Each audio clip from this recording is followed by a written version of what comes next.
A few vloggers out there have been filming videos answering 20 questions, and I thought I would jump on the bandwagon because those are a lot of fun to watch.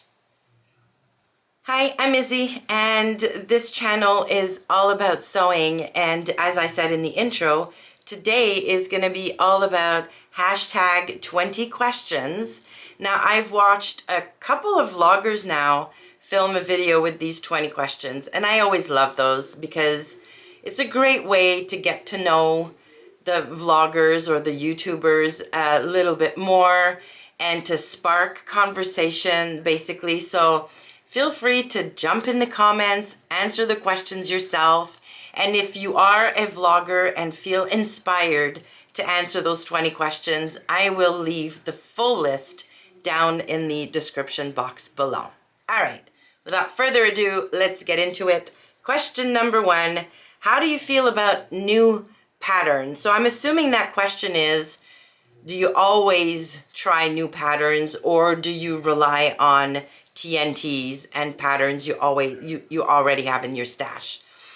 To be honest, and I hope this is not going to be my answer for most questions, but I'm a little bit of both. I do have a list of TNTs. I do have patterns I've now perfected the fit on. I like the style. Most of them are pretty basic, so I can repeat them. You know, whenever I want a t-shirt, I pull out my Concord tee. I have not looked for other t-shirt patterns since that's my t-shirt pattern. But for other pieces like dresses or pants, I like to try new things. When new patterns come out, especially from the pattern companies I really love or that know will fit me without too many adjustments, yeah, I like to purchase new patterns. Question number 2, do you remake or mend? So I'm guessing that this is if a garment is torn, has a hole, lost a button, broke zipper. Do you mend or do you remake? I really don't like mending. I know that is so not a good answer, but I have very little patience for things like mending. So if something is, like if a button falls off, obviously I'm just gonna replace the button. But if a zipper breaks on a jacket, for example, oh, that is a nightmare to fix. It's just a nightmare to fix. What I might do is not remake it, but I might take it to a professional seamstress to fix it for me. Like, I really don't mind paying for that if it'll avoid me needing to fix it. But I won't automatically just put it in the garbage and make a new one. I will try and either fix it or get somebody else to fix it for me. Number 3, do you make toiles or muslins? Yes, I do. In fact, if it's a new pattern, especially from a pattern company I've not used a lot or not used at all, I will make a muslin, a quick and dirty mock-up. I've now run out, but I had a bolt of muslin fabrics that I could use for that. I keep old sheets that I can use for that. In my very early career as a sewist, I bought a lot of cheap, as in not very good quality, inexpensive fabric to almost like practice with, and I still have some of that in my stash, so I could use that. But yes, I do like to do mock-ups before I cut into my fashion fabric or my beautiful, beautiful, expensive, because fabric is expensive, fabric, and make sure it's gonna fit me and I'm gonna like wearing it. Number 4, how do you feel about pre-washing fabric? Well, it doesn't really matter how I feel about it. I pre-wash all of my garment fabric, all of it. The minute, well, maybe not the minute, but when I know I'm gonna be using a fabric from my stash, I go ahead and wash it. So I serge the cut edges on both sides and wash it on cold water because I do all my laundry on cold water. But then I stick it in the dryer on some heat to try and get all of the shrinkage out of it. Now, I'm also a quilter. I don't pre-wash my quilting fabric. I don't pre-wash my quilting batting. I've heard some people do that. No, I like the crinklage that happens when you put a finished quilt in the washer and dryer for the first time. Everything shrinks a little bit, and they shrink at different rates, and there's like beautiful little wrinkles everywhere. I love that look on a quilt. So I do not pre-wash my quilting fabrics, but I always pre-wash my dressmaking fabric. Number 5, do you finish your seams and how? Yes, absolutely. Finishing your seams, whichever method you choose, will prevent fraying, your seams will last longer, and therefore your garments will last longer. I have a serger. That is a very quick way of finishing your seams. I use that, I would say, 90% of the time. Sometimes I will use French seams on more delicate fabric. But yeah, I would say those two methods are the ones I use most often. Before I got a serger, I used pinking shears and I used a zigzag stitch on my regular sewing machine. But yes, I always finish my seams except sometimes, rarely, but sometimes, on knit fabric that I know is not gonna fray. Then I take the lazy way out and don't finish my seams on those. Especially if it's gonna be like a very casual t-shirt, that kind of thing. Number 6, what is your favorite sewing activity? Wow. I don't know. I love most of it.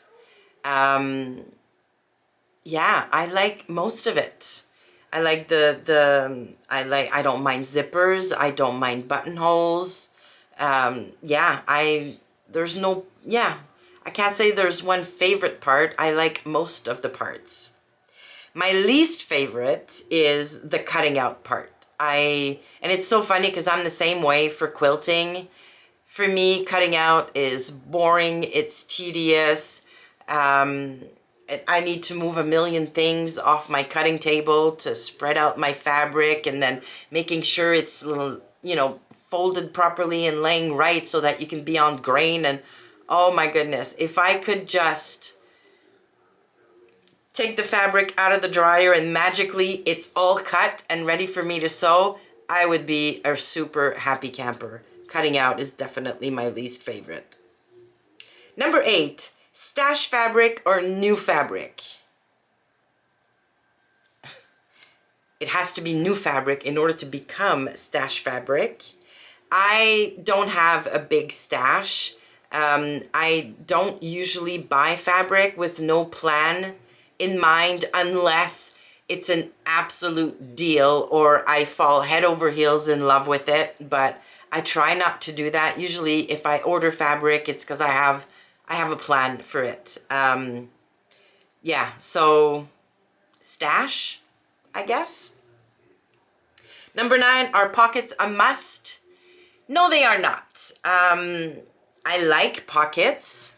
I prefer to have pockets, but they're not a must-have, especially in things like, let's say a dress that does not have a waist seam. I cannot stand floppy, like teardrop kind of pockets. I cannot stand them. I would rather do without. And if there is a waist seam in the dress, I'm gonna put pockets in, but I'm gonna try and stitch them into the waistband so that they stay where they're supposed to stay. Number 10, knits or wovens? No preference, I like both. Number 11, my favorite fasteners or no fasteners? I love the look of a fastener. So I love the look of a button band and buttons running up and down. I love the look of a zipper creating that vertical line. So I absolutely love fasteners. Yeah, do I love sewing buttonholes? I don't mind them, but yeah, I prefer, actually, Yeah, I'm talking myself right into that. I prefer fasteners. Number 12, sewing for self or others. I do sew for my daughter, Marianne, at least once a month. I do enjoy sewing for her. I really do, because she appreciates it. She knows how much work goes into it, how much money goes into it. And she wears the clothes I make for her. When I first started sewing, I was so excited about the quilts I was making, the garments I was making, that I was making a lot of things for others and offering them as gifts, and, you know, Christmas gifts, birthday gifts, you know, housewarming gift, hostess gifts, all of that fun stuff. And then I quickly realized that not everybody likes a handmade gift or appreciates a handmade gift. So I have narrowed the list of people I sew for dramatically. So I don't mind sewing for others as long as they appreciate the work that goes into it and then use the item in question. And if they're not using it, at the very least, tell me why, so that I know for next time. But don't pretend you love it and then, you know, never use it. Like, I made some oven gloves for my dad and his wife. I don't know how many Christmases ago now. Well, I went to their house recently and they are still proudly displayed in her kitchen. And there were tiny little burn marks on them, so I know she uses them. And that makes my heart sing. Whereas, you know, if I made a quilt for somebody and I can't see it anywhere in their house, that's a little sad. So there you go. Number 13, YouTube or Instagram? Definitely YouTube. I love watching YouTube videos. It has become my new TV. I have a ton of sewing vloggers I follow. I love to have them in the background while I'm sewing, while I'm cooking, while I'm doing the dishes. I just love YouTube so much. Instagram has become a bit of it's a constant ad getting shown to us. It's very annoying. I barely even see the content from the people I follow or like to see their content. I'm personally not very consistent posting to Instagram just because as a user, I'm not enjoying it very much. So yeah, definitely YouTube. Number 14, dresses or separates. I am starting to get into dresses a little bit more, but my favorite is still separates. I find they are so versatile. You can wear them together. You can match them with other garments. I just find separates just give you a lot more flexibility. I love the convenience of a dress because you don't have to figure out what pieces to match up to get dressed in the morning. Just throw the dress on. But in terms of versatility and usefulness in a wardrobe, definitely separates. Number 15, how do you get rid of or pass on your makes? Well, I've talked about this in a number of videos now. We have a friend who is a similar size to me. She takes all of the stuff I want to pass on. She has 2 or 3 sisters and she has a daughter. And between the lot of them, they basically use up everything I give them. And the stuff that nobody wants or nobody, you know, is gonna take, I think she ends up bringing it to a charity shop. But yeah, every season I do a cull in my wardrobe and then I put everything into a big bag and she comes by, picks it up, and then spreads the joy to her daughter and her sisters. Number 16, a quick sew or an involved make. I talked about this in my most recent Friday sews. I'm really starting to enjoy the involved makes more. I love learning new skills. I love honing my craft, if you will. And from time to time, gosh, I love me a good t-shirt that I can whip up in an hour. That's great. But I really want to put more projects on my list that will take a little bit longer, be a little more involved, where I can really focus and take my time, and then the sense of accomplishment you get when you finish those projects is just amazing. Number 17, social or solitary? Well, I would love for my sewing to be a little more social, and I guess I could join virtual socials, but those still feel very solitary sometimes. But I don't currently belong to any type of group, like in-person group. I used to belong to the Montreal Modern Quilt Guild many moons ago, like before the pandemic. Really enjoyed it, like really enjoyed it.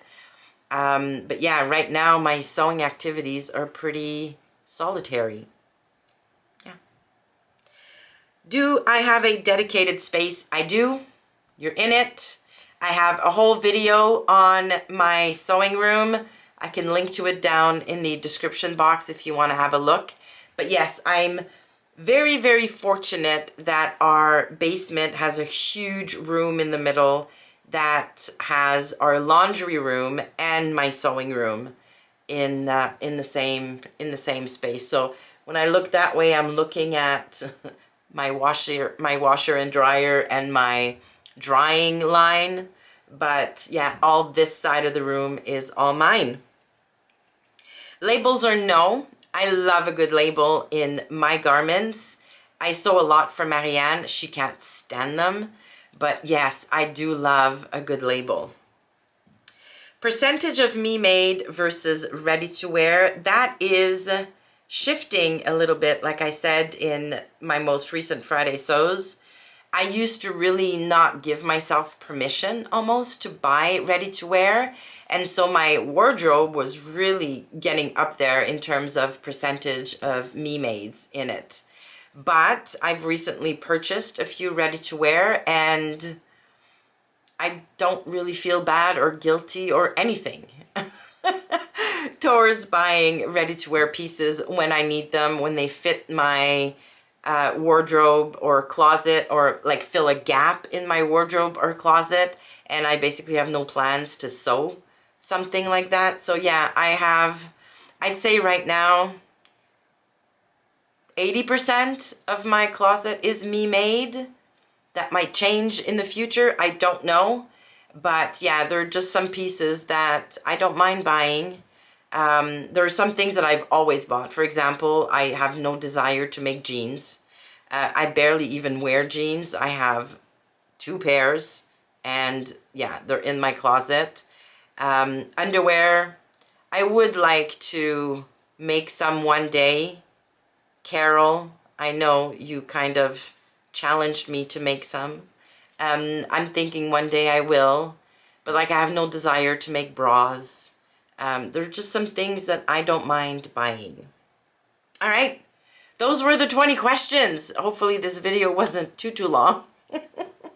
I hope you enjoyed it. If you feel like playing along, please put the answer to some of these questions down in the comments below. I would love to see your answers to them.